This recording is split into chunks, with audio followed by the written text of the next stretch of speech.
Something intelligent.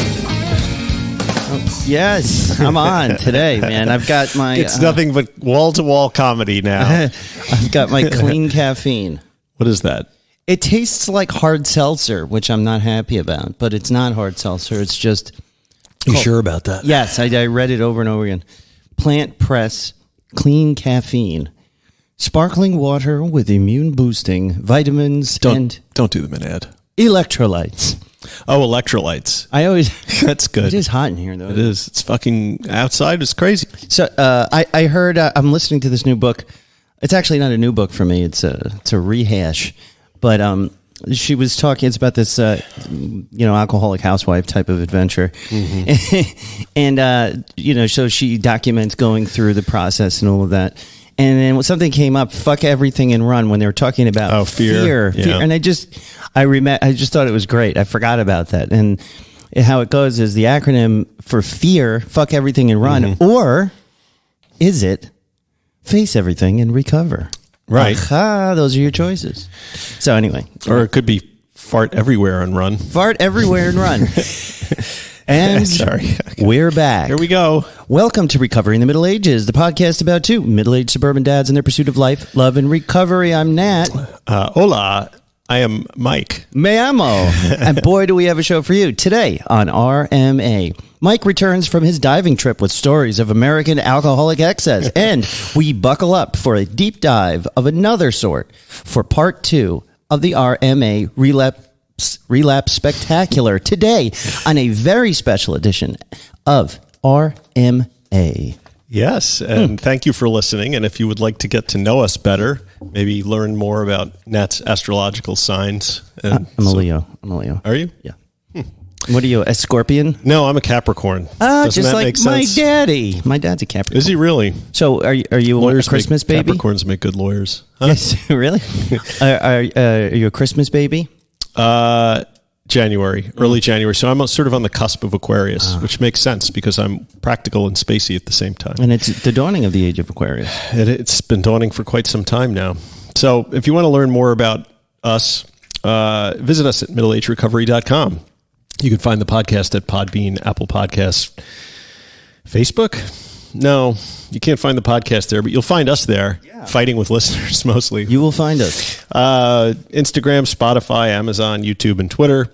Join the discussion on our exclusive and private Facebook group, which if you go to the main page, you'll have to request an invitation, and we will let you in. We let everybody in. We have a team of moderators waiting for you to apply to get in. Now we have a team of moderators. Yes, so who knows if you'll get in? I don't even know. It's up to them. We got Jeff D., Aaron Moore from the show, and Grant Boykin, G-Money Smooth, the editor-at-large of the RMA Newsroom. That's right.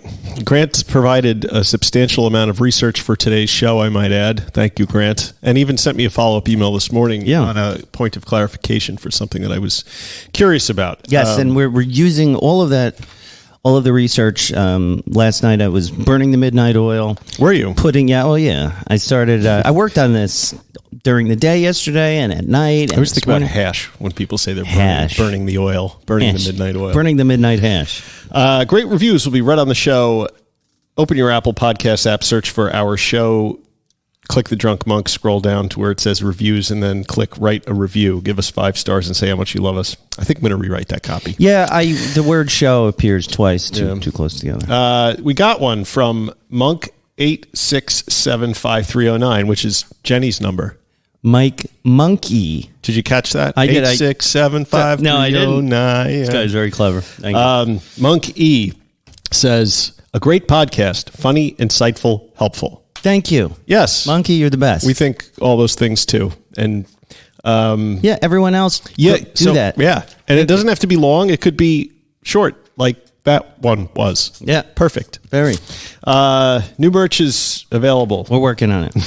New merch is not yet available. We have shirts, though. Go check them out. Yeah, go buy the old shirts. Support your favorite show. Go to middleagesrecovery.com, click the shopping cart icon, and see what's cooking. Yay. Our merch is high quality. We have tri-blend shirts. Rare, in demand, and awesome. It's rare because I can't even find them. Yeah. I think I have one large at home. I gave one to Dopey Dave, actually, when I did the Patreon. Ooh, yeah, we're going to need to talk about that. Yep. Nat got some exposure. Nat was exposed. Yeah, tell us your story and so on. We got one. We did. We got one from Charlie Gray. Okay.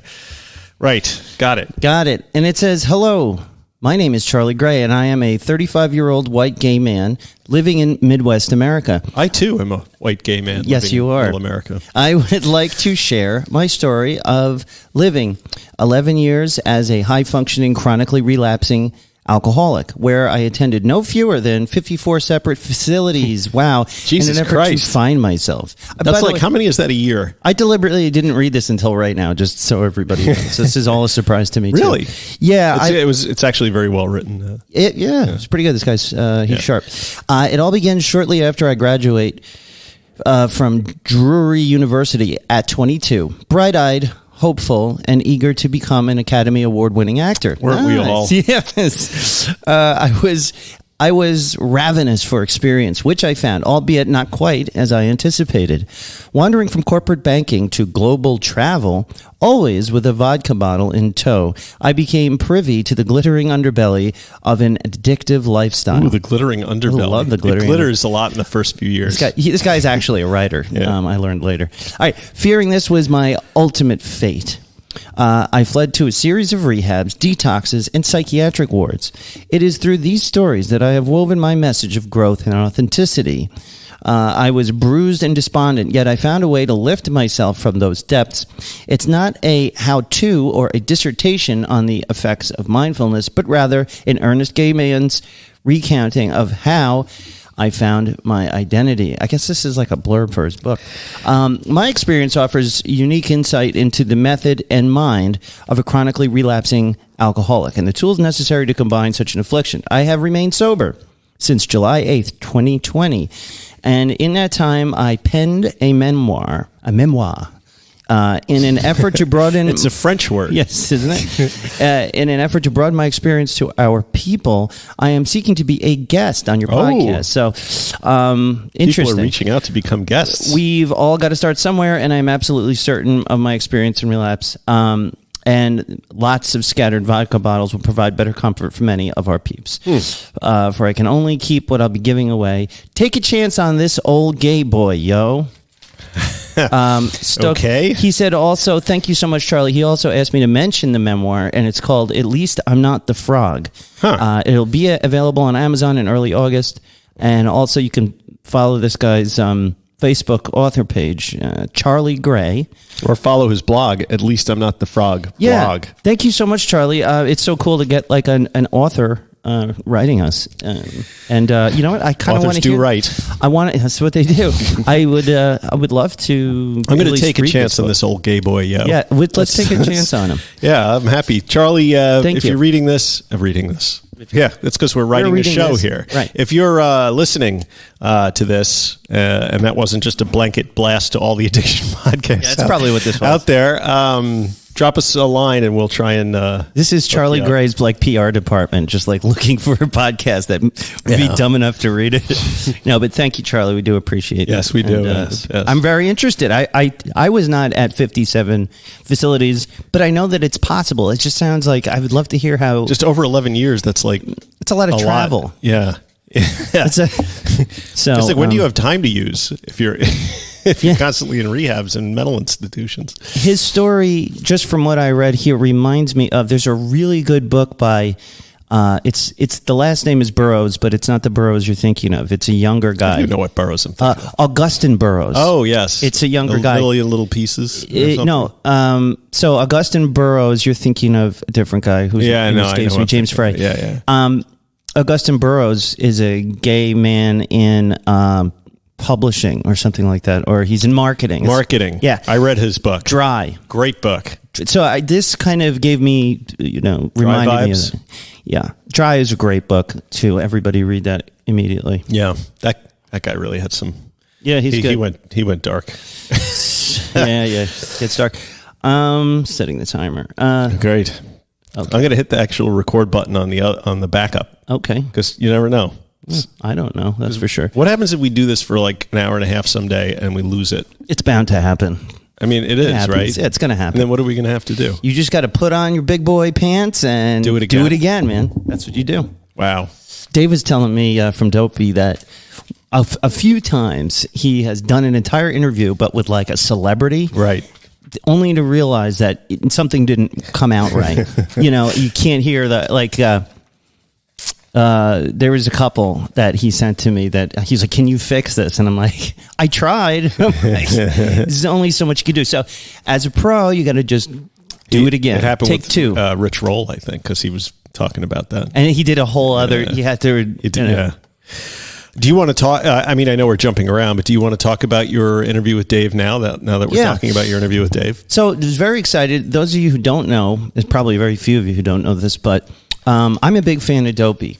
Dopey podcast is about addiction and dumb shit. The podcast is about drugs, addiction, and dumb shit, and recovery. And in any case, Dopey has a very large audience, and they have a Patreon, which does not go out to as many people as the show does. But it's very interested fans of this kind of genre. And so it was really cool because I got to drive out to his hometown, which is near us. And I got to meet him, which was awesome. And he did a good, we had a nice discussion. We were sitting out there on the beach. He brought his portable setup, which was really cool. He didn't bring the Rodecaster Pro. No, it was like this mini Zoom recorder, but we each were holding microphones, and people were like walking by while we're doing it. That's the best sound, I think. It sounds good. It's these direct mics, dynamic. And we had a great discussion. So we can't release this, obviously, because this isn't behind a paywall on the Dopey Patreon. But I highly recommend everybody go out. You can get in there for $2 or $3 a month for the Dopey Patreon, and you can hear my interview with Dave and lots of other cool stuff. He does videos and. So if you like Dopey, there's no reason you shouldn't be kicking in a couple bucks a month to the Patreon. I mean, it's not going to kill you. It'll help Dave out. And Dave's always been very good to the show. Said some nice things about us. Very cool. We love Dave. Thank you, Dave. We love Dopey. Yeah. So how was that for you? Were you nervous? Yeah. It was really weird because I'd say since the pandemic, I was relying heavily on podcasts to maintain, my recovery and to stay in it. And Dopey was one of the ones that I really gravitated to. I went back, I listened to the whole thing, right? Through the tragic passing of his podcast partner, which broke my heart. And then I got really involved in the Dopey Nation as far as really leaning on those people for support the way I used to with an AA group. And so, you really put, when you listen to someone that much, it really puts them on a pedestal, whether you want to or not. You can't help it, or I couldn't help it. And it was just very surreal. I feel like it was really cool. And he's much taller than I thought, by the way. He's like 6 feet tall. People look taller on radio. Yeah. It was very cool. Dream come true. And it was exciting. I hope I can maybe get on the main show one of these days. But we'll be advertising actually more on there. Yeah. Did he say anything nice about us? He said he thought he finally did listen to the show. And I don't give him shit about it because I know he's not going to listen to it. But so he did listen to it, and he said, "Wow, it sounds really good." Did he say what episode he listened to? No, I didn't push him on Okay. it. He probably listened to whatever the most recent one is for like 10 minutes. But he said he really liked it. He was like, "Oh, it's good." Like, he looked surprised. Like, "Oh, I listened to it, and wow, this is pretty good." He was on it. He was on our show. Yeah. Go back and listen to that. We had a great interview with Dave. So thank you. That was a lot of fun. But not as much fun as going on a diving trip with my son. Yes, I went on a diving trip with my son. Yeah, how did that go? So you're back from Mexico. I'm back from Mexico. The world of RMA was completely overturned, and we had to record the show early. And but released on our normal day. Yeah, we did. And I don't think anybody really noticed, except I think we talked about it. It was a great episode. I wanted to thank Aaron again for being so brave. Yeah. Thanks, and, Aaron. I later thought that I was being insensitive with the way the title I put. Like, I felt like after I dropped it, I came up with the title, so just blame me. The Relapse Spectacular. I thought, I hope Erin doesn't. I felt bad about that. She hasn't reached out. I think she gets the joke.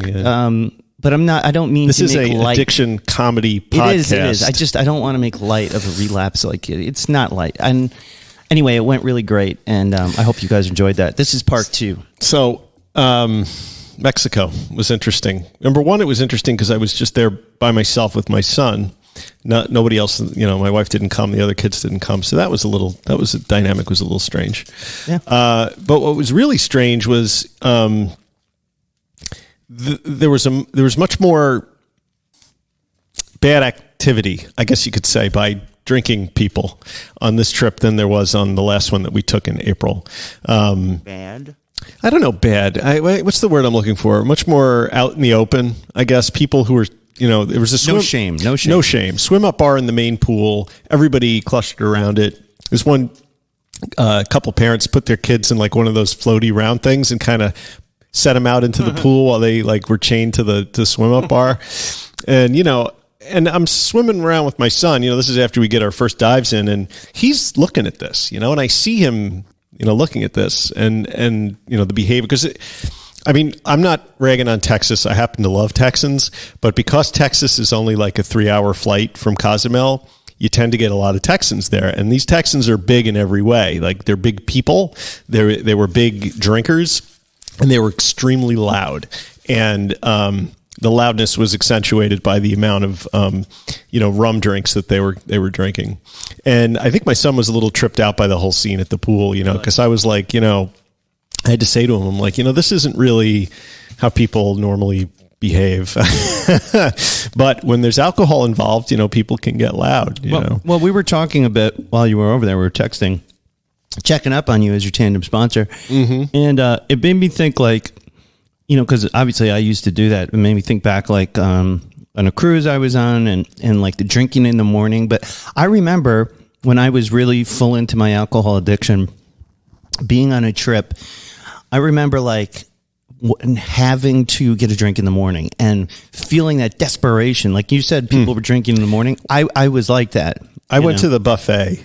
And great buffet at the Iberostar Cozumel. Any of you guys scuba divers, you should definitely stay there. The dive operation is also top notch. I want to scuba dive. Yeah, I got a guy. He came in and we were talking about it. So 7 a.m. I go in there to get a cup of coffee after a sweaty run through the jungles of Mexico. And there's like 3 or 4 tables full of people that are slamming beers at 7 o'clock in the morning. And I'm like, holy crap. I'm like, that just... Even when I was drinking, that was pushing the envelope a bit for me. I mean, 11 o'clock, 12 o'clock, maybe, but 7 o'clock in the morning, Jesus, Yeah. What really got to me was like a lot of the people in the pool who I watched. I mean, I'm thinking like these people are going to be passed out by 7:30 at night, and maybe they were. But the next morning, I saw a couple of them on the dive boat, putting a tank on, getting ready to go to 100 feet and look at eels and stuff. And I'm like, that's insane. I'm like, number one, you're probably really feeling the weight of the idea that you drank too much when the boat is like, well, what's the big listing danger? And sipping over the waves. What's the real danger? You don't have your wits. I mean, I can't speak to the physiological effects of being at depth with all that much alcohol and metabolites and poison going through your body. It can't be good. It can't be good, but your judgment is impaired, and your situational awareness is compromised. Yeah. And those are things I think I would want to have with me. I mean, I have my son and I'm driving to, I think our deepest dive was about 100 feet. And, my job is to make sure he hits the boat alive, and if I had been as hungover as some of those people did who were diving with their family, no way, I could not have, Is that his first time? Probably not, right? He was certified 2 years ago, and we've done some shallower dives, and last time we went to Mexico, we did some diving, but I think the deepest he he ever was on those reefs was 50 feet. So these dives were all wow. And when you add that extra 30 feet or 40 feet, it really makes a difference in the level of situational awareness you have to have. You have to keep checking your gauges more often and stuff. And man, it just gives me anxiety just thinking about it. One thing I was thinking about, because we were texting and I got you on the plane. One of my big triggers, and we're going to talk about relapse late in the main part. Talk about triggers as far as lapse. What? Relapse. And I was thinking about how I romanticized having a drink on the plane so much. Like, for me, maybe once I get to Mexico, it won't be as bad as when I'm on that plane. Like, because my whole life, I've pictured myself drinking a cocktail in a plane being served by a flight attendant. Right. And I don't know, there's that. What's she wearing? She. So that's something. How is that for you? Does that give you, like, you could drink, like, nothing, like, you wouldn't get arrested, you wouldn't, like, get divorced. Not right away. No.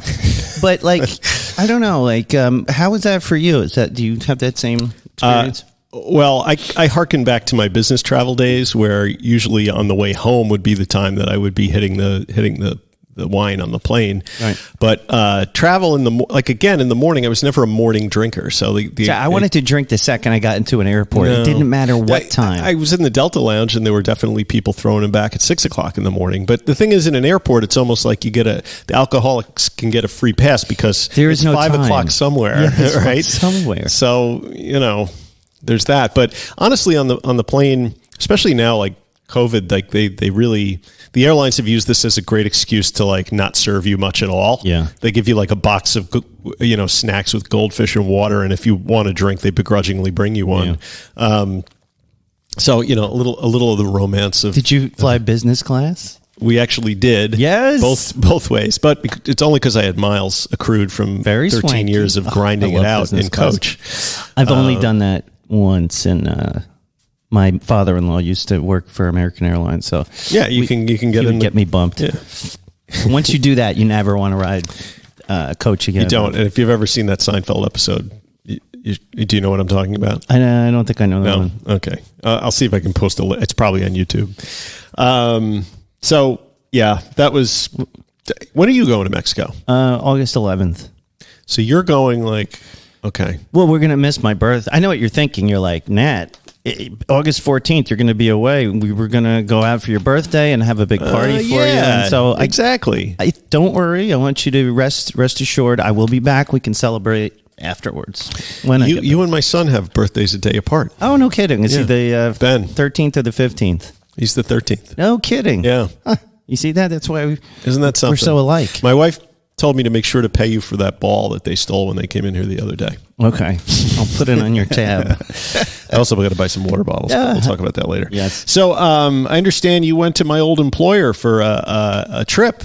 You took the kids to the Bronx Zoo. Yeah. One thing that we've been doing as a family ever since things opened back up is Sundays, it's my day of rest, basically. Like God. Exactly. Just like God. It's the Sabbath. And but that's not why. That's my day to do stuff. So we've been really, like, every Sunday we're doing something as a family. Right on. And like this weekend, I think we're going to go to the Museum of Natural History in New York City, which nice. I love. Great and place. I cannot wait. I used to go there as a kid when I lived in Manhattan.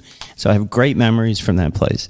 And so last Sunday we went to the Bronx Zoo. Yeah. And if you guys have never been to the Bronx Zoo, it's just one of the best zoos in the world.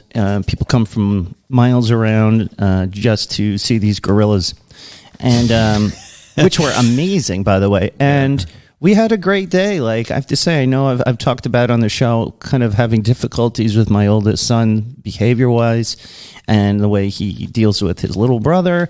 And they were just great. Like, I finally got him to take the fancy camera he got. Oh, and nice. I was like, you're the photographer. And he really leaned into that and, took a lot of shots. He was holding it, thinking about it, looking for his moment to take. And it was really cool. And my sister-in-law, my wife's sister, came with us.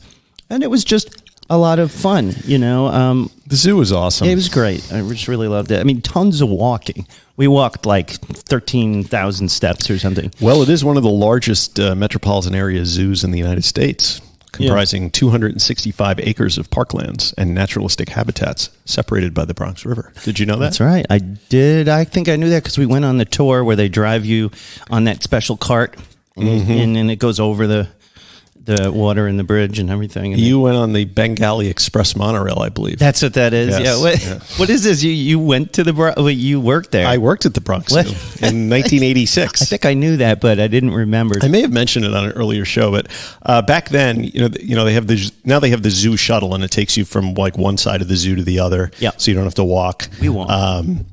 But back in the 80s, that was called the Safari Tour Train, and I had to give a spiel. I would drive it.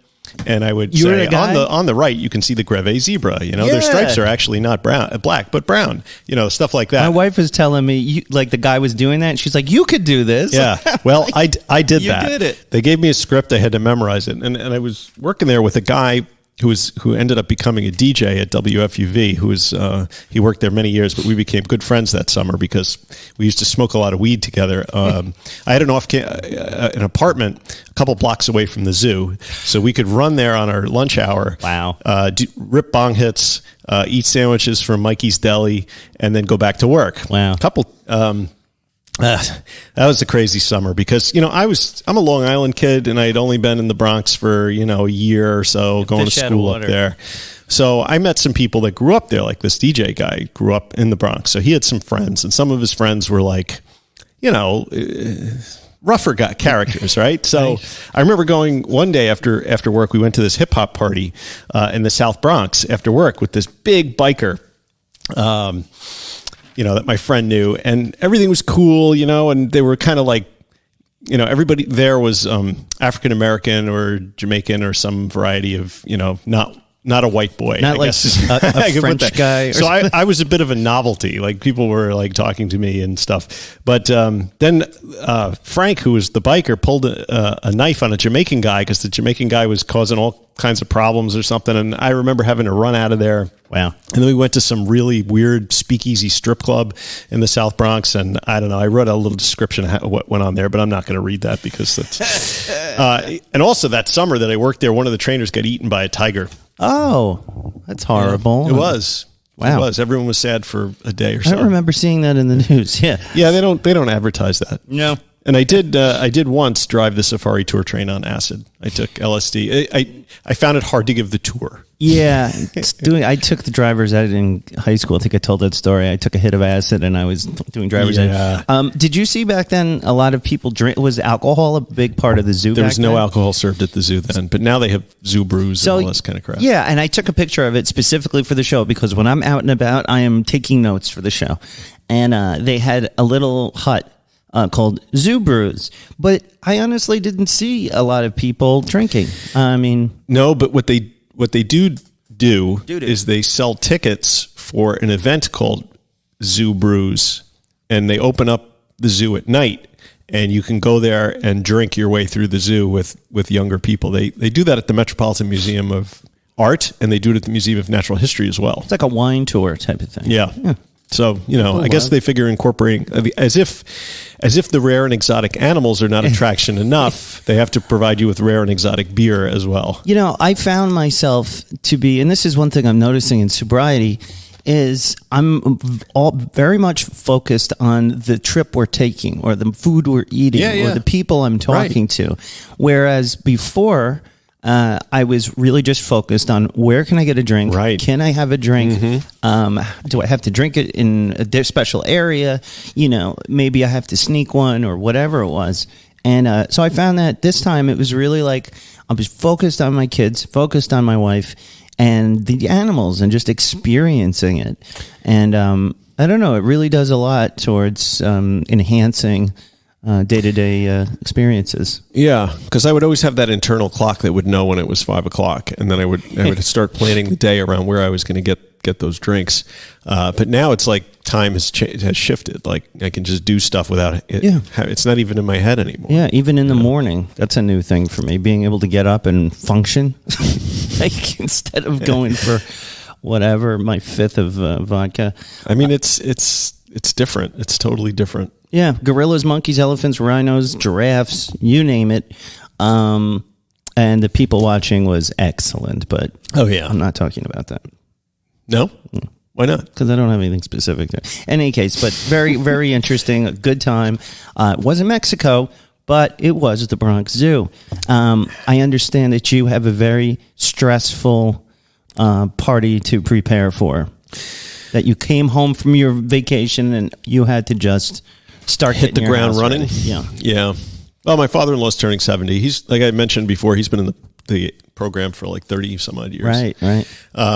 So at least I don't have to go out and buy a whole bunch of booze because a lot of the people coming are not drinking. Oh, really? Yeah. So it's not nice. even like he doesn't want alcohol. No, he doesn't. People just don't. No, he doesn't care. But I think the people he associates with are just not big drinkers. Like my mother-in-law came over with like a little bag of wine, but it was those half bottles and only 4 of them. And she's like, this should be enough wine. And I'm like, wow, that would have been enough for me. And like he's bringing, or somebody else is bringing over a 6-pack of beer to have in the cooler in case anybody wants a beer. So that was interesting. But I basically had to turn my backyard from the jungle that it had become over the last year and a half into something presentable because we're having like 20 some odd people come and we're getting a tent and all that. Do you have landscapers come to your house? No, or you take care of that's I'm the you, landscaper. Yeah. You're one of those guys. Well, I have a guy come in the spring and I have a guy come in the fall. Yeah. And then I pay my son to cut the grass. Yeah. That's cool. And then I paid Ben to weed yesterday. No kidding. Yeah. Not smoke weed. Not pull smoke weeds. it, pull weeds. Pull weeds. Which he did. So yeah, it's stressful. And like, when I get out of here, I have to go and now I have to become like a landscape designer and buy a bunch of flowers and figure out where those are going to go and stuff. Yeah. And then I also have to do 8 hours of work, but I don't know. We'll figure it out. I'm feeling a little like the butter on the bread thing. I'm spread a little thin. Spread this thin. week. But too much butter scraped across too much toast bread or something. Yeah. All so right. It's cool, man. You know what? I'm just incredibly grateful that I can handle all this stuff without problems. You know, like I'm in a good space mentally. Although I have to say my meditation has fallen off a little bit in the last few weeks, and it's kind of, I'm starting to feel it.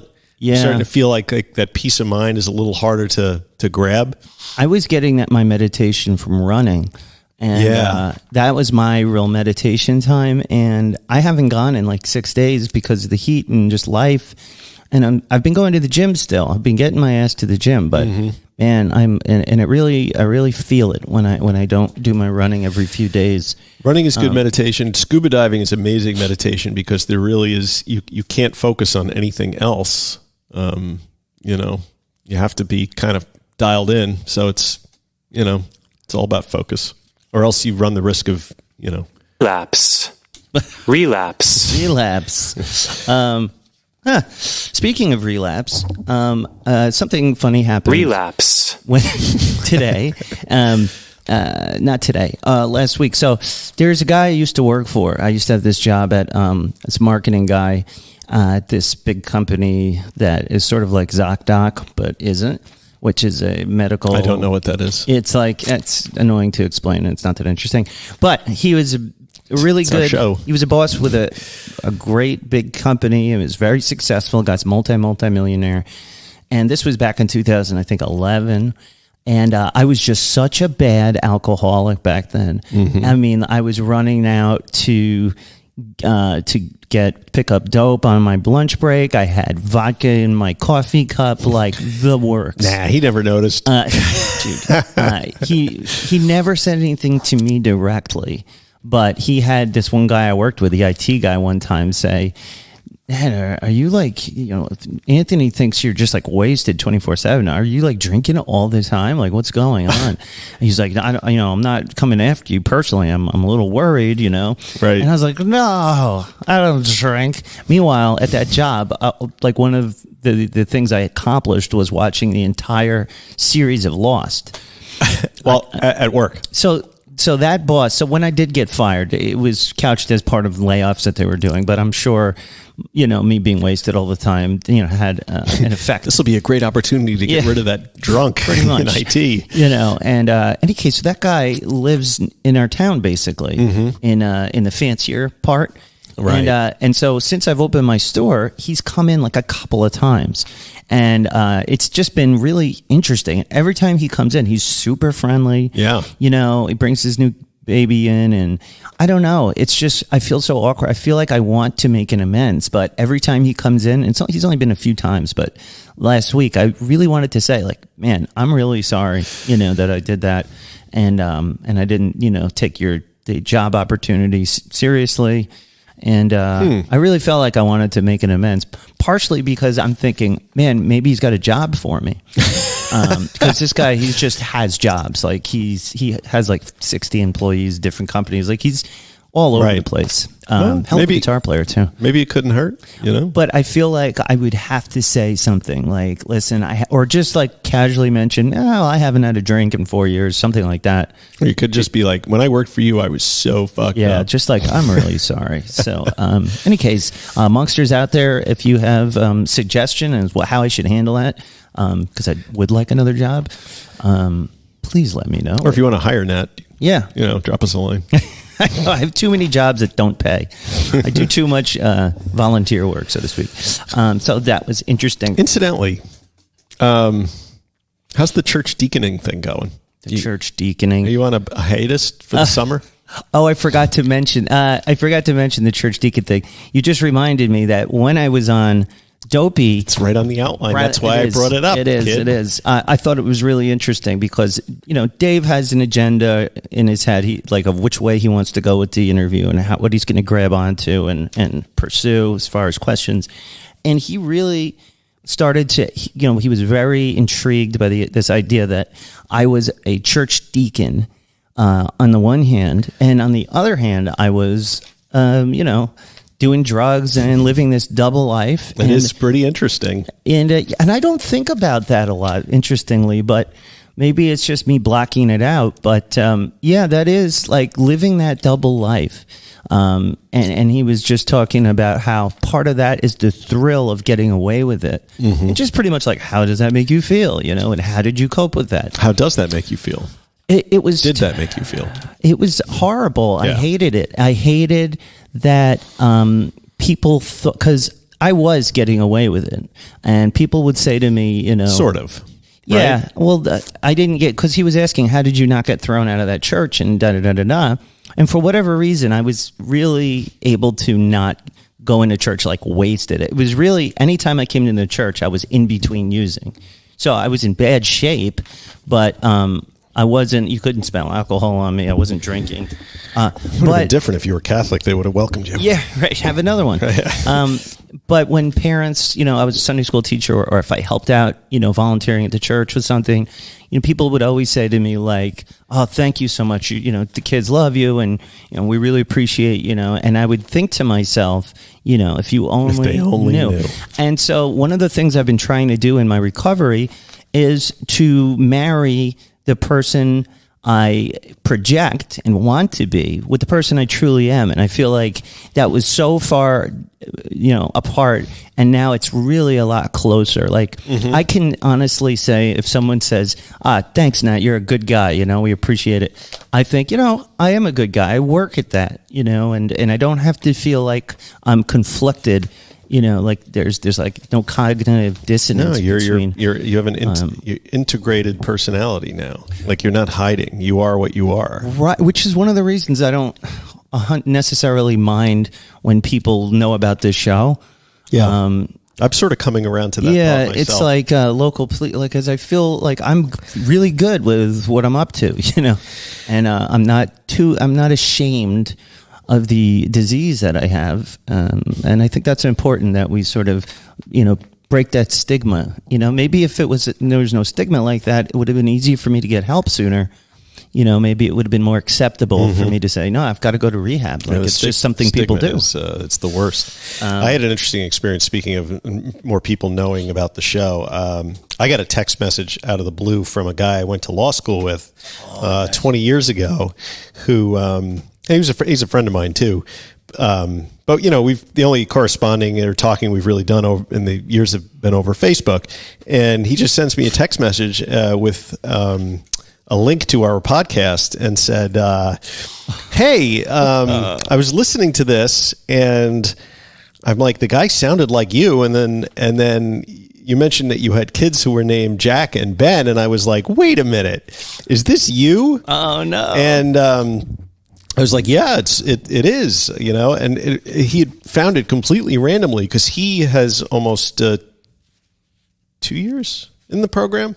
Wow. And he lives out in Texas, and he was just looking for a podcast that was focused on people who are middle-aged. See that? Who are in recovery. That is very, very Isn't that fucking weird? Talk about 6 degrees. So we are getting out there. The cynic of me thinks that because Facebook knows that we're friends, they fed him a link to that. But I don't know if he even found it on Facebook. Yeah. Well, we're everywhere. I mean, more and more people are finding the show. You guys out there, share it. If you've got friends and this is helping you, share it with them.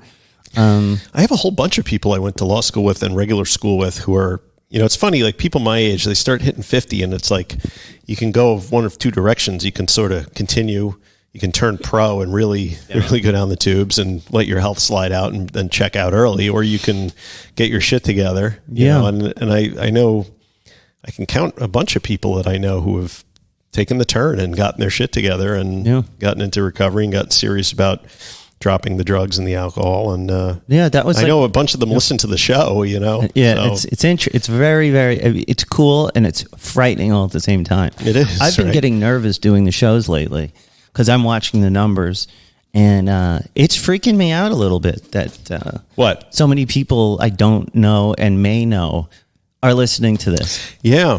And so it's very surreal. It makes it hard to phone it in. You can't phone it in. I wanted to also mention, before we move on to our Relapse Spectacular Part 2, a while back, Sergeant Slaughter and Scuba Danny both told us... That's his name on the show now? That's his name. Okay. Told us that RMA also stands for Refused Medical Attention. Yeah. So both of them, not talking to one another... Both reminded of this, and one's a cop and one's a fireman, so there you go. Yeah. Oh, I see. Yeah. I see. Yeah, I mean, I've done that before. The last day I had my car. This is right before I lost my license for 3 years until my probation was over, and the last day I had my car, I was going from work to outpatient. I was smoking crack. I don't remember if I was on dope at the time too, or if I was just smoking crack, but I was, hitting the crack. Back in the car, and I was rushing to my court-mandated outpatient program from where I was working at the time. And I looked down for a second because they were calling me to see why I was late. And I rear-ended a woman and totaled my car. And, it was like December. And you were high on crack at the time? High on crack. Ugh. And but what did I do? They pulled the car over. It was all crunched up. The woman is freaking out. I find out she's okay. I go for a walk. Okay. Like to smoke more crack. To smoke more crack. Because that's what you do when you smoke crack. You do. You smoke more crack. I was like, I just got to go for a walk. I'm even lying to myself. I'm like, I just need some air. And I was like behind a bush by the gas station, and I can hear the sirens in the distance. I hear them getting closer. Oh, dude. Coming. I'm kneeling behind this bush. I'm trying to smoke more crack. And then I ditched the pipe. I ditched everything. And then the cops came, and it was just ambulances, and they were like looking at me. They're like, you got to come to the hospital. Have you been drinking? And you know what? I hadn't been drinking. No, officer. So if I had a breathalyzer, it would be 0.0. Right. And so I knew that. How do you smoke crack and not drink? What kind of freak of nature are you? It's work cracking. I needed it just for work, to get by. Work crack. Yeah, pretty much. This is my work crack. This is my home crack. Yeah, I don't drink at work. I just smoke crack. And so I had to refuse medical attention, RMA, because I knew if I went into the hospital, probation would get a hold of my blood work, and that I would be back. I would be at jail. Yeah, so, no way would you go to the hospital under those circumstances. No, I refused. And so the cops didn't think it, they just thought you were an exceptionally twitchy person? Well, they knew I was on the phone because somebody saw me, or I admitted that I was using the phone. So they're like, oh, it's a distracted driving thing. Oh. So I didn't get a driving while intoxicated. I didn't have any repercussions from my outpatient or probation. And it was all because I RMA'd. refused medical attention. So let that be a lesson to you kids. If you're ever just smoking crack and not drinking and you rear end somebody in a car, always refuse medical attention. Okay. Is there anything else you want to touch on before we move on to our relapse spectacular? I just can't get my head around the fact that you smoke crack without drinking. Like, I just don't understand how that happens. Well, sometimes I would snort, some heroin and to take the edge off. But I don't know. That I understand. I don't remember if at that time I was doing that, but I might have been. Okay. I frequently went together like peas and carrots, crack and heroin. I always enjoyed the crack because I could drink like a fish. I always enjoyed crack. Crack was a vehicle by which I could consume more alcohol. But the problem was then I would have this. It was like a horse race between the alcohol and the crack. Like, which one could I get in my body more, and faster? The crack usually won in the end. Yeah. But the big question was always at the end of the night, like you got like $1.50 left. Yeah. Do you buy like a really small rock and keep the party going, or do you go buy like a Meisterbrow at the bodega and try and take the edge off? Yeah. Yeah. It's a shitty place to be. It was always a coin flip for me. Usually I went with the crack, because I always thought there's always hope, right? I could always find more money in my couch cushion or something. Yeah, there's enough. You could buy Never mind the fact that it's 8:30 in the morning. Yeah, I did not miss that. Yeah, no. Okay. Yeah, I'm done with that now. All right. So, are we taking a break before we start, or we're going to move straight into? Your bladder is smaller than mine, apparently. Right. So you tell me. Let's move on to part 2 of the Relapse Spectacular. Relapse. And thanks again, Grant, for all of this data. Hopefully I can make some sense of it. What I really wanted to do... You know what? We need Grant to come on and make sense of the fucking data. Why doesn't Grant want to come on the show? He could do the whole... We'll do not... just everything will be Grant. We'll just do a Grant show. I think his story is pretty interesting. It is, and the more I read about it, and it's very, very interesting. I would love to get him on and just to tell it in his own words. Mm-hmm. But I wanted, like on the last show, great. We talked about relapse. We had Aaron's brave story of relapsing and coming back and how we're dealing with it. But what I didn't get to is all of the statistics. Right. I like statistics. I like studies. And the science behind it. Like, it's not about what you feel, it's like, what is it? What is the truth? And so we got some of that stuff. The first thing, what percentage of alcoholics relapse? And this is from the recoveryvillage.com, how to avoid and deal with relapse. And so some of these stats, are interesting because they're different from how I thought it was. It says over 30% of people attempt to stop drinking relapse in their first year of sobriety. However, okay. Go ahead. Yeah. However, while the first years can be the hardest, the relapse rate goes down over time. In one study, 21.4% of recovering alcoholics relapsed in their second year in recovery, but only 9.6% relapsed in years 3 and 5. And so on. This means that more than 70% of people struggling with alcohol abuse will relapse at some point. Yes. But the point here that I think is interesting is the longer you stay sober, the better chance you have of hanging on, but it does not go away, is what they're saying. Like, people still relapse. Yes. And what I found interesting about that is that it opens up this whole range of possibilities and whole range of ideas about how do you keep people sober in the first year? Because it seems like that's when it's most dangerous, and that if you can maintain the sobriety for a year, you have less and less of a chance over subsequent years of relapsing. So, but it's not impossible. You don't get necessarily 100% out of it, but people who stay in a program have a better chance. Well, yes, but it depends on the type of program. Right? I mean, what does AA say? Stick with the winners. But I mean, I wouldn't say AA is really the winners if they're only 5% successful. But that, maybe we can have that conversation in a minute. I mean, I don't know if you put this in here. I looked at it. There's a lot of stuff in there. There's a lot of stuff in here, and some of it was added after I looked at this last night. But Grant did send us an article about something called SoberLink. Did you put that in there? Oh, no, I didn't. But I've heard this advertised on other shows. So what SoberLink is a mechanism that will detect alcohol in your system that you can administer, Right. and it can check you up to 3 times a day. So it's very targeted towards making sure that you don't have anything in your system. Accountability. It's like enforced accountability based on science, which, you know, if you look at the statistics first year relapsing, if you have something like that, even though it's like pretty coercive, right?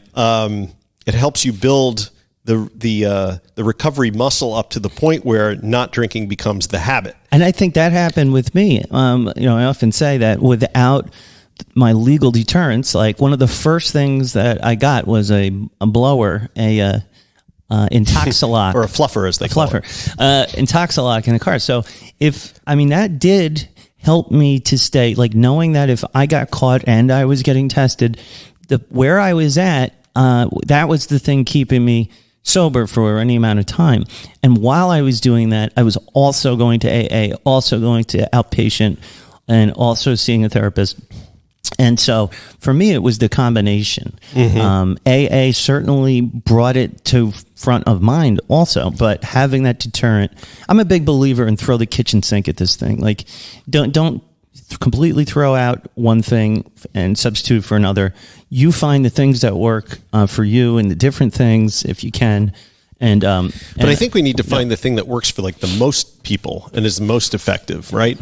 I mean, people are different, and recovery programs will necessarily differ. There's just no like catch-all like treatment. Like, I don't know. I feel like the medication is really the future, and that's one of the things they said in these articles, is that for opiate use especially, medicated assisted treatment has the best results. Go on. I'm sorry. I'm just saying, like, the whole concept, though, of relapse assumes that the end goal of recovery is complete abstention, right? Abstinence. And that may not be true for everybody, right? What do you think about that? Yeah, like, what is the goal of your, I mean, like, it depends on, you know, who's imposing a goal, certain standards on you. Like, for me, I had to be completely abstinent because of the legal scenario. Yes. And so it really, you know, I think for me, recovery really means, you know, matching up, you know, the things that you want in your life for what you're doing. And when you start doing things that are contrary to your goals, against your own will, I used to say using against my own will, I mean, you need to get out of that day to day, you know, and people who have been addicted, who have suffered from addiction, know the difference. Like I know that I'm not addicted to coffee the same way that I was addicted to crack. Like, even though I got to have my coffee every day. Right. But it is not the same. And it's like, well, if you drink too much coffee, it's your wife's not going to leave you. Your kids are not going to be taken away. Right. You know? So the consequences are different as well. You know, and to become abstinent for any period of time could be a really good start. And then maybe you find later on that, you know, you need to smoke pot to go to sleep, and but it's not like ruining your life. You're not like interacting with dangerous felons to get it, and you know, it's all about the behaviors surrounding it. You know, from my perspective. But I mean, but the complicating factor is, okay, then what is a relapse? If you're saying, hey, anything goes, like, when do we say there's a relapse? And one of the interesting things I read in these articles is what the difference is. And you've heard people say this before. Oh, it was a slip. It was a lapse. It was a relapse. Mm-hmm. And so I just wanted to explanation point. What are the you got to warn types me when of those relapse? are coming, though. Because I don't want you to do it. Several types of relapse exist. Knowing which one you are facing can help you prepare yourself to overcome the situation and re-enter sobriety. A slip is a single instance of drinking after you have been abstinent. It is a one-time situation. A lapse is several instances of drinking after you have achieved more abstinence. It means that you have drunk more than one alcoholic beverage, but you have not returned to your previous alcohol abuse patterns. Then finally, we have a relapse. And a relapse occurs when you not only start drinking again, but also return to a pattern of alcohol abuse or drug abuse. Well, that's very interesting. Yeah. Because I don't think a lot of traditional recovery programs make that distinction. Yeah, and I think it's important to make those distinctions. Like, to say any little fuck up is major relapse, start over is idiotic. But the court system would find one bad test if I had a bad relapse. It would not define it as a lapse, or it would not define it as a slip. Right. And I mean, they were a little lenient with me, and but really, there's no room for a slip when you are trying to stay out of jail. And so, your inability to, follow the terms of your incarceration or probation, is directly related to how you're doing with, staying abstinent. And so there's kind of, everything changes when you've got legal consequences, so maybe, just for improving your life, it helps, because this way, you don't, when you relapse, you don't say, oh, it's the end. It's not abstinence violation effect, which we're going to talk about. Fear of consequences can be a very effective motivator for a time. But I think, and I think the whole thing, the whole idea of using something like SoberLink, for example, like Grant's experience, he voluntarily decided to use SoberLink to give his family a peace of mind and accountability. But because they can check it, like they get like an app message. It's an app. Yeah. But I mean, but that's like, you're putting that accountability on yourself.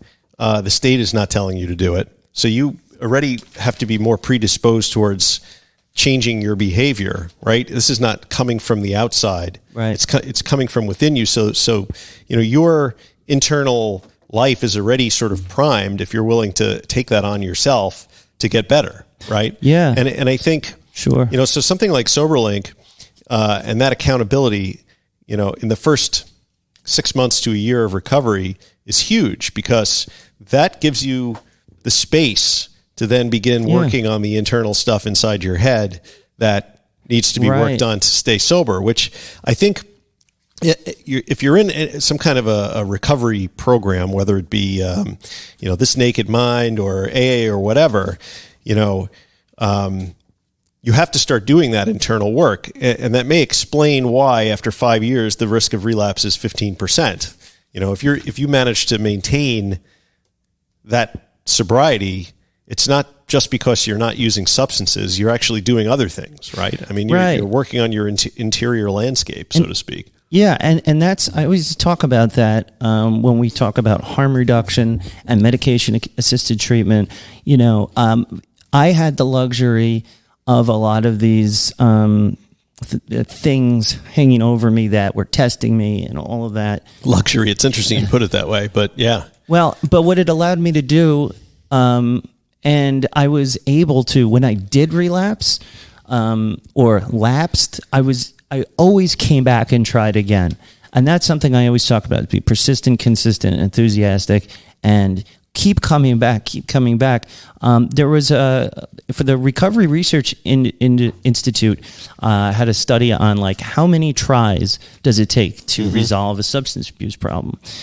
So the study used data from the National Recovery Study, a large nationally representative sample of 2002 U.S. adults.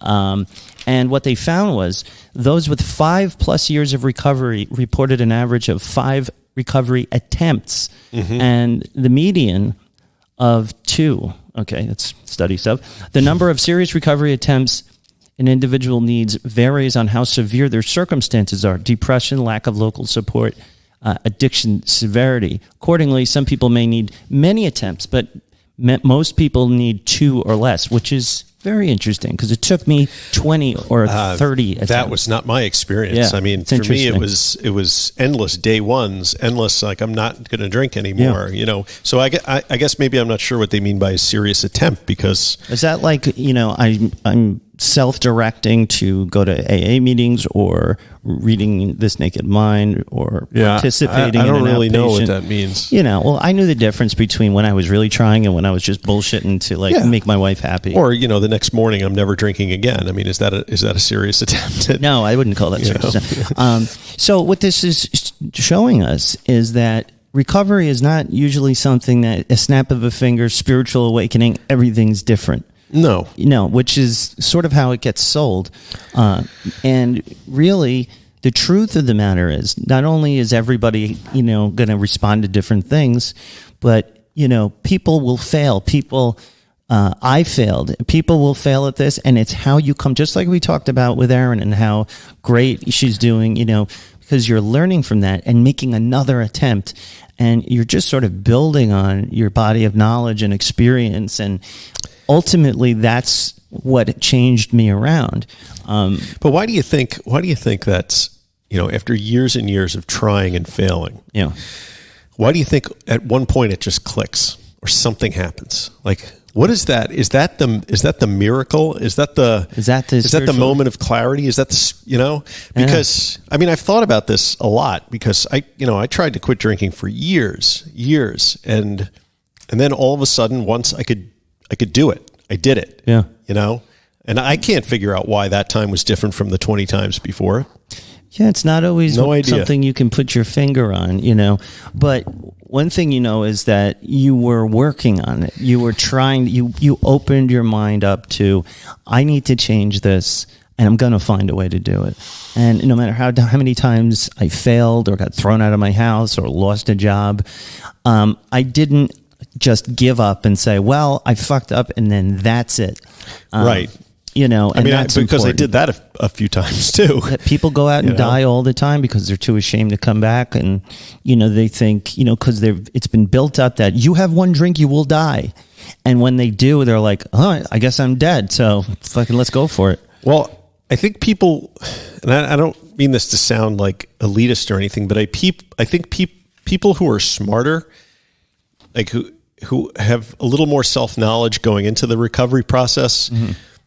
I think it's harder because you realize from the outset that you have to change just about everything about your life, everything about the way you view the world, everything about how you interact with other people. And that can be a hugely overwhelming mountain to think about climbing up. Right. Like being dumb is great when it comes to recovery. If you could just have some, when you walk in and a guy says, I'm your sponsor and you're never going to drink again. And that's enough for you to just do what someone else says because, but that's that dance that we do, because when you come into recovery, you think you got it all figured out and you're going to think your way out of it. And you have to disabuse yourself of that sort of, that notion that you can outthink it when you first come in because your mind is fucked.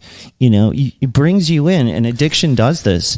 It changes your brain. It does. Your survival instincts have changed. Your brain actually makes your brain prioritize drinking or using over eating, washing, and surviving, basically.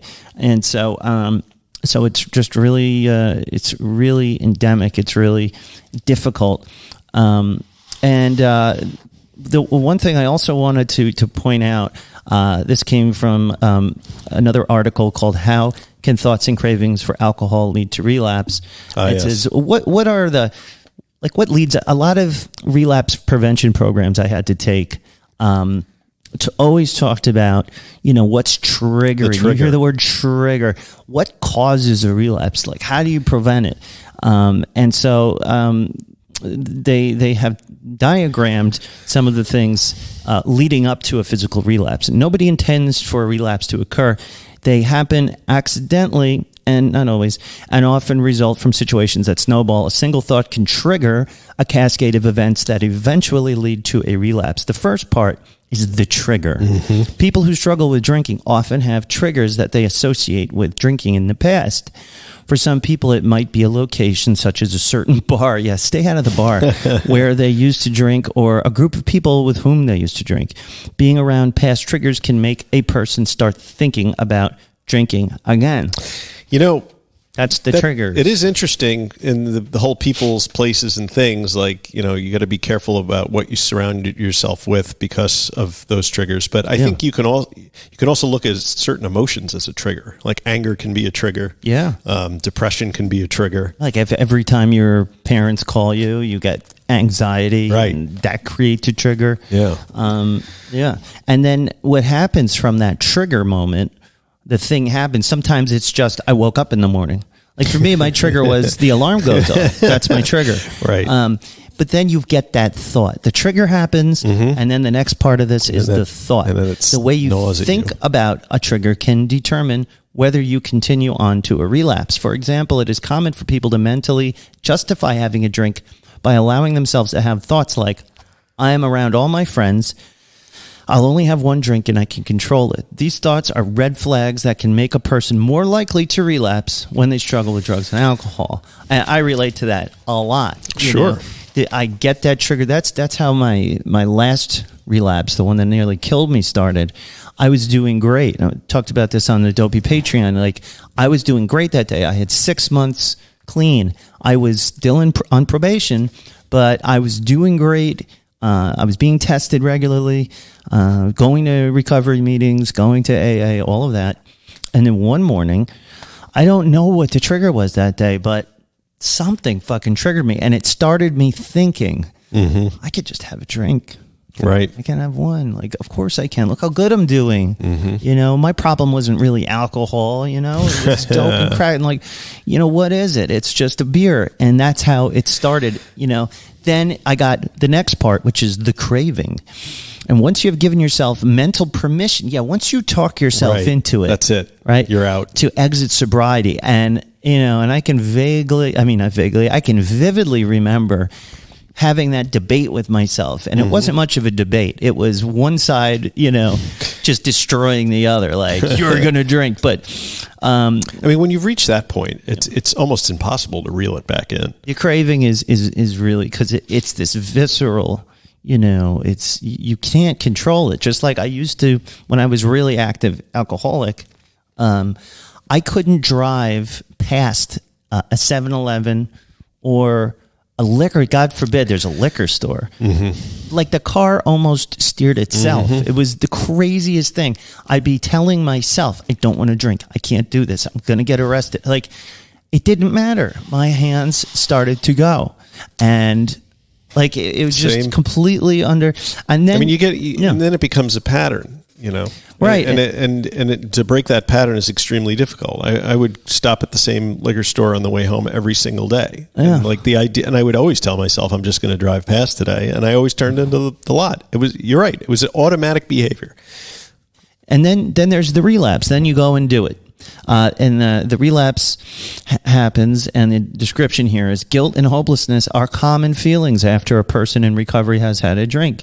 They may think that they are a failure and are unable to maintain sobriety. These negative thoughts reinforce the slip-up. Further, they feed a sense of hopelessness that can lead to the person continuing to drink, possibly convinced that they are now unable to stop. And that actually brings us to an explanation point section of this discussion, because this is something I just learned with this research that we were doing.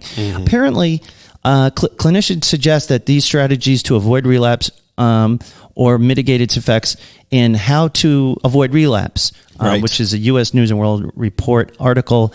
And that's not where I wanted to go with this. I wanted to talk about I was like, we're going to avoid violation effect. Oh, that's over here. So they have something called abstinence violation effect that is basically the abstinence, and I've never heard of this before, so this is new for me, and it really explains for me something that I knew was true that I was trying to wrap my head around. So the abstinence violation effect occurs when an individual has a lapse in their recovery. Instead of learning and growing from their mistake, an individual may believe that they are unable to complete a successfully recovery and feel shame and guilt. This is something we've been talking about. It's the shame spiral. Right. We've been talking about this since day one about, you know, the 24-hour steps and the walk of shame, right, and all of that. And the guilt can drive you to just spiral out. And I'd never heard. Have you ever heard of abstinence violation effect? Not by that term, but No. I mean, I'm familiar with the shame spiral and the idea of hopelessness that comes when you fail repeatedly. Yeah, I think it's interesting that this is something that was picked up on by researchers, because it's something we've known is true about, and it's one of the reasons why we want to destigmatize relapsing, is because it'll save lives, because this effect, I mean, it's written about in a great explanation of it is from Broken Promises. The abstinence violation effect is from the Center for Motivation and Change by Cindy Brody, PhD. And she writes, have you ever wondered why the gym is so crowded on January 2nd and 3rd and is emptied out by about January 10th? Well, there's actually a scientific explanation behind this phenomenon. Technically, it's known as the abstinence violation effect, or AVE. But I'm fond of calling it the New Year's resolution breaking effect because it's so glaringly apparent right after everyone makes their New Year's resolutions. This is just a way to sort of explain it with something people can relate to. In a nutshell, the AVE means that how we respond to drifting from our goals determines what happens after we drift. Do we get right back on track or give up? For example, if we miss a workout January 4th and say something like, oh, well, I guess I blew it with my plan to exercise this year. I knew I'd mess up. I'll try again next year. Then we are not likely going back to the gym. However, if we are aware of the AVE and its power, we can prepare ourselves for drifting and slipping from our goals and increase the chances of returning to our goals. I thought there's no point in just tossing away everything because of one little slip up. I mean, that's sort of didactic linear thinking is extremely bad for you. Deifying abstinence that leads to this. That kind of brings me back to the idea of what is recovery to you? I mean, to me, there's an abstinence component, but maybe to other people, it's to continue the gym analogy, maybe for some people it's getting there, 3 times a month instead of 3 times a week. I mean, you have to sort of manage your expectations, How do you think you avoid a relapse? I think you avoid a relapse by a variety of ways. Or mitigate its effects. Well, I mean, clinicians have suggested certain strategies. They did? Well, yeah, they did. One of them would be to join a 12-step support group. I don't know about that one. Maybe the support of the group. It is a good start. You need to get around people, whether you like AA, NA, or whatever. Getting into a group of people who are all trying to stay sober for the first... Right. It doesn't have to be a 12-step group. It could be get into a group of Smart Recovery, get into a group of Dharma. But don't ever tell yourself, oh, it's AA, I can't go to that. Or of course not. You can go to any recovery meeting, including Gamblers Anonymous, and I've done that before, just to get the message of people trying to, better their lives. Because everywhere else you go, it's people drinking, with breakfast. So look at it like... emergency surgery. Right. And surround yourself with positive people. I mean, if you keep hanging out with drinkers and drug users, chances are you'll relapse, right? What's the old saying? If you hang around in a barbershop long enough, eventually you're going to get a haircut, right? So sobriety works best when you can surround yourselves with other sober people who are also working towards a better life. You have to make mindful choices in this drinking culture of ours. Yes. And then when you have sober friends from a support group, you can reach out to them. And the one thing I do love about AA 12-step, all their little acronyms and everything is the HALT acronym. Yeah. Which mind your HALT, HALT. What does that mean? It means you should not get too hungry, H, angry, A, lonely, L, or tired, which can lead to a relapse. I'm especially susceptible to the hungry one. They say if you have 2 of these happening, they used to tell us, if you have 2 of these happening at once, major danger zone. Yes. Like any more than 2. If you're hungry and angry, and sometimes the anger flows from the hunger, I've found.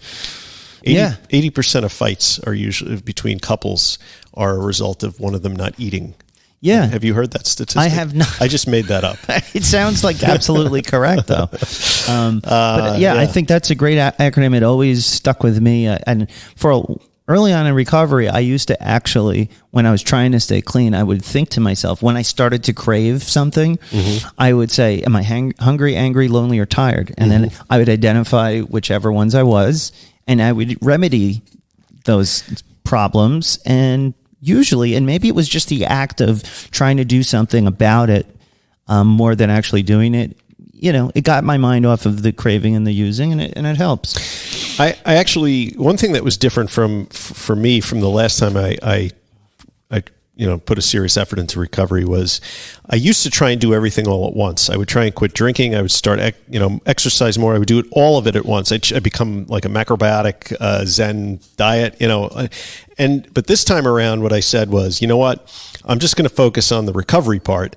I'm not going to think too much about the diet part. Right. And I found that I was, like most people who quit drinking, you just crave sugar like a madman for months.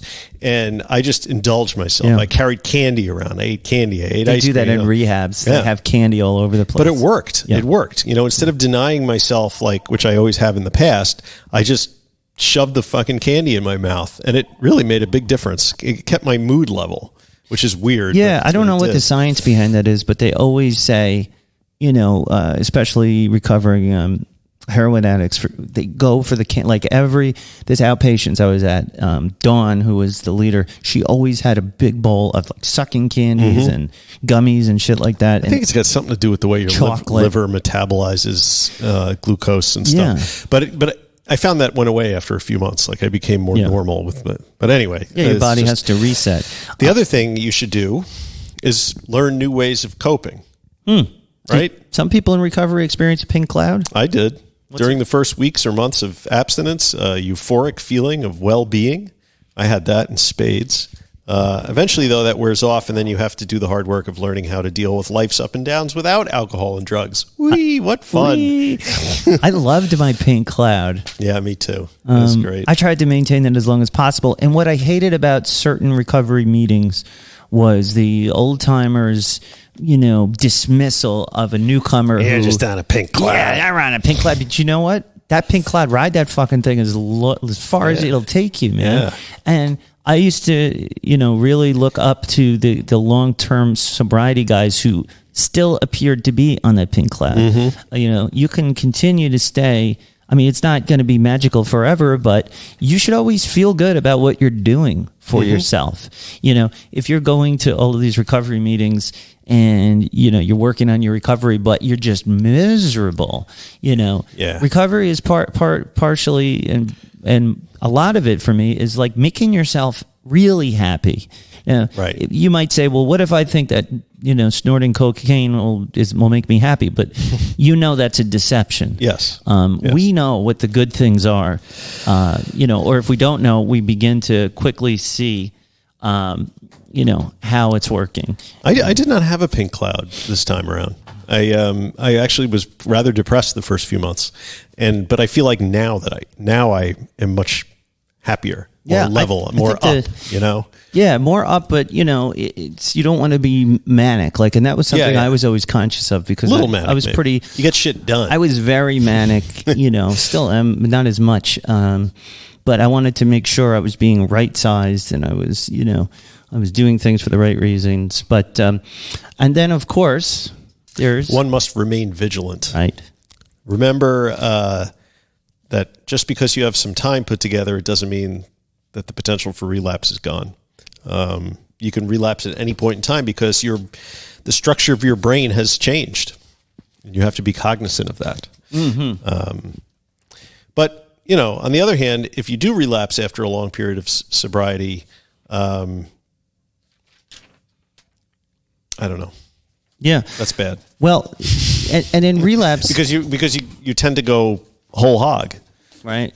I love the hogs. Yeah. But there's different types. Did you ever hear someone in the room say something like, "Oh, I had an emotional relapse," or yes. I've heard people say this before, and I understand it. But one of the things that came up in research is that these different kinds of relapse, they list an emotional relapse when a person is not actively drinking or thinking about drinking when they're in emotional relapse. However, they have thought patterns and actions that may be setting them up for a future relapse. For example, a person might start feeling hopeless, might start breaking their sobriety routine, such as missing their group therapy meetings. I guess that's an emotional. Well, you begin to, you haven't started drinking yet, but you begin to behave like you're snapping at your wife, you're, right. isolating. You can also have a mental relapse, and these are all things leading up to the physical relapse. Sometimes in a mental relapse, it's waging an internal struggle with a part of themselves that wants to remain sober and the other part that wants to use alcohol. Right. When a person is in a mental relapse, they may start drinking again at any time. Those involved in 12-step programs are encouraged to call their sponsors. Right. This is a great opportunity to call your sponsor. When you begin to have that inner dialogue and you start losing. Or just call a friend. Yeah, call a A friend. non-drinking friend. Well, the problem with that is, who are you comfortable telling that you're struggling right now?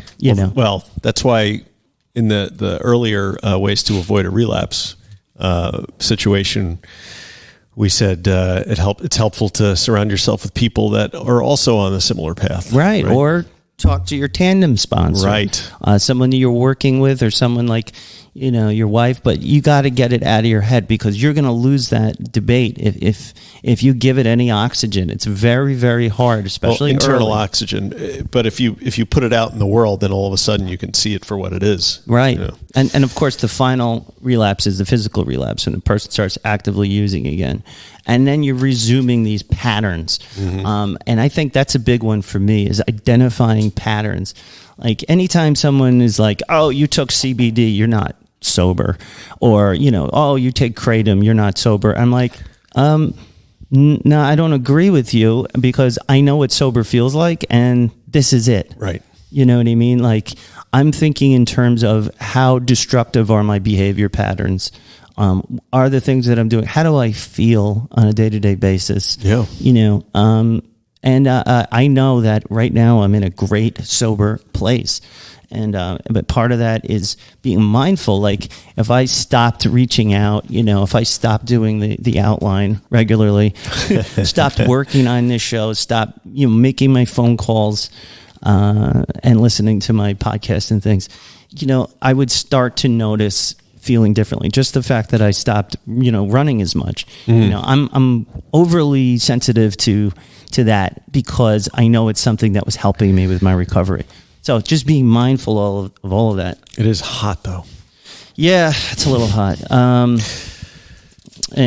you could run on a treadmill. Yeah, I guess. I don't like running on treadmills. I don't think anybody likes running on treadmills. All right, we're running kind of long here. I think we have covered a great deal. We have covered a great deal. With relapse, of course. Finally, it's not part of your recovery program to relapse, just like we said in the previous show. But this does happen, and what we're trying to illuminate is that you shouldn't, just because you relapse to whatever your standard of relapse is, doesn't mean that you have completely failed, must start over, and all of that. You just get back on that horse and you ride. Get on that horse. Yeah. Beat that horse. Or, as Paul Churchill says, saddle up. Saddle up. And he still never responded to my email. No, he didn't. So, with that, he's back though on Recovery Elevator. He is Paul Churchill. You can hear him on Recovery Elevator, and so that is our part 2 of the Relapse Spectacular, and we'll be right back after these words.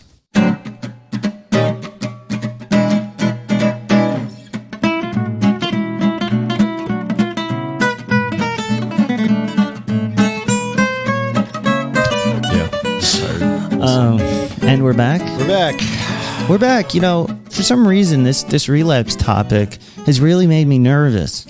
In what way? Why. Usually, I'm very lighthearted about this podcast and having fun, but I feel like this is such an important topic. I feel like I don't know. It makes me nervous. To am I going to do it justice? Are we going to cover enough ground so that people who listen, get the message? And if you're getting the message, let us know. Go to our private Facebook group, and it's going really cool over there. We're having a lot of fun. A lot of people are engaging in a discussion, and so that's where we have these discussions on the show. But really, the point is to bring it to the discussion group. It's an online recovery community, we call it.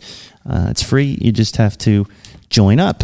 I mean, this podcast is entertainment in nature. If any of you are using this as your primary source of recovery, I would suggest rethinking that. Yeah, use it as part of it. But right. Get involved, and let's avoid relapse together. So What is it time for? What time is it, Nat? Recovery in the news. Yeah! All right. Recovery in the news. Recovery. Recovery in the news. Motherfucker. Okay, this week, Recovery in the News comes from, it's an article from the New York Post. Those of you in the New York metropolitan area may be familiar with the tabloids here. We have a left-wing and a right-wing tabloid. The Daily News is sort of dropped into the left-wing category these days, and the New York Post is sort of dropped into the right-wing category. Yeah, they're pretty right-wing. So I take anything that comes out of the New York Post. I mean, they use large fonts, big words, and lots of pictures. But they're reporting on a recent scientific study that somebody did a scientific study that to see whether you could turn fish into methamphetamine addicts. Oh. And apparently you can. It's an answer to a question nobody asked. So if you want to pick up the July 7th episode of the New York Post, and then we will link to it in the show notes as usual, scientific study finds fish can turn to meth addicts. Scientific researchers got brown trout addicted to the drug in a test that had them swimming in a tank with meth-laced water for 8 weeks, a study published Tuesday said. Jeez, like a tweaker's dream. When they were later given an option of a clean stream or one with methamphetamine, the trout preferred the tainted water, a sign they were experiencing withdrawal, the researchers said in the Journal of Experimental Biology. These people are sick, by the way, for doing this. I guess the study was originally aimed to test the effect of drugs that seeped into natural waterways because, if they test, when they test municipal water supplies, they often find the results of people flushing their medications down the toilet, and they find, all kinds of funny stuff. Like there's Prozac and opiates. Right. But not methamphetamines at these levels. They really want to get these fish high, ruin their families, And then what's weird is they were actually seeing some of these fish like taking apart air conditioning and trying to put them back together, like real tweakers. Yeah. Well, or, yeah. Or, you remember that thing, the largemouth bass? Yeah. It was on a plaque and you press the button and it would sing. Like, imagine it never stopped singing and then stayed up all night trying to organize your CD collection. Yeah. The study, which aimed to test the effects of drugs seeping into natural waterways, also found the trout moved around less after meth exposure than their drug-free counterparts, probably because they were studying very intently the river bottom. The study's head researcher told CNN that the drug seeps through the filtration process at water treatment plants.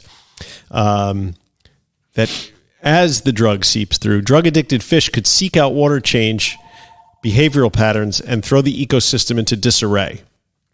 Addicted fish may gather around where the plants are discharging water, the researcher warned. So like a bunch of ne'er-do-well fish hanging around the outflows of the sewer treatment plant looking for drugs. They're hanging at the corner waiting for their fix. Yeah, crazy. He said he expects waterways to have less concentration of meth than what was used in the study, 1 microgram per liter. When I go fly fishing this evening, which I plan to do, I don't anticipate I'll be wading around in water with anywhere near that much methamphetamine, Peterson said. Although the estimated level, another scientist estimated the level was quite common. So that's really interesting. Are all the meth heads who listen to this going to go out there with canteens and just start drinking as much of it as they can? Honey, I'm going to go fly fishing again. Anyway, I feel bad for the fish. I hope they were able to get them off and get their serotonin levels back in order. I mean, I believe in science and all of that, but I tend to feel bad for these little fishies. Yes, and that's recovery in the news. Recovery in the news. Yeah. All right.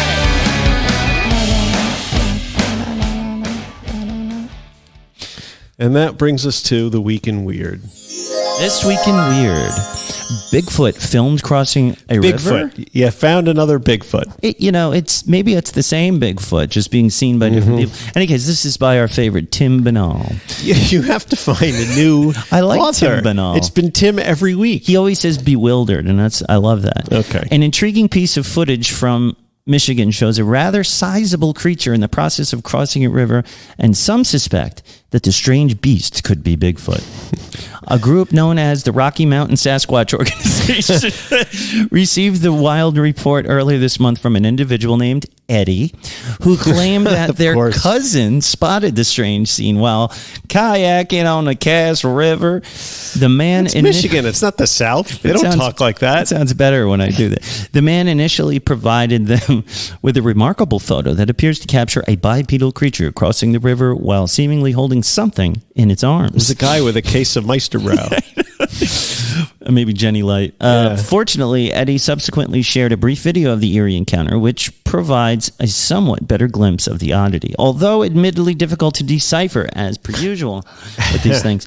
As all potential Sasquatch photos seem to be, some have theorized that the witness captured footage of an adult Bigfoot holding either a juvenile version of the creature or perhaps a deer as it makes its way across the Chaos Probably just River. a couple of hippies. As one might imagine, more skeptical observers have argued that the Sasquatch is merely a hunter, or perhaps the whole scene is a clever hoax, or not so clever. Should that latter scenario be the case, one would almost have to salute the creators of the fake material, since it would have required someone to don a Sasquatch costume and venture out into the river. Is that really hard? In the age of I don't believe that there's YouTube videos for clicks, like somebody would wear a Sasquatch costume and put on this monkey suit, Jet. We're going to be rich. We're going to be rich. So that was a week. This week in weird. All right. Well, we're done. Are we done? That about does it for You've today. wasted a perfectly good hour and a half listening to Mike and Nat ramble on about. What do we talk about? I don't remember. Thank you so much for listening. Visit us at middleagesrecovery.com and check out our new merch page. Join the discussion on our exclusive and private Facebook group. If you need to talk, don't hesitate to reach out to us on social media. Check out our show notes. Mike works very hard at them, and there are many hilarious Easter eggs to find. Relapse. That's what we talked about. Right. Listen to us on Podbean, Apple Podcasts, Facebook, Instagram, Spotify, Amazon, YouTube, and tweet us at Twat You Twit. Please go to your Apple Podcast app and iTunes and write us a great review. 5-star reviews will be read on the air. Will be. And as we say, non proficiat perfectum. That's progress, not perfection. See you next time. Be good. Or be gone.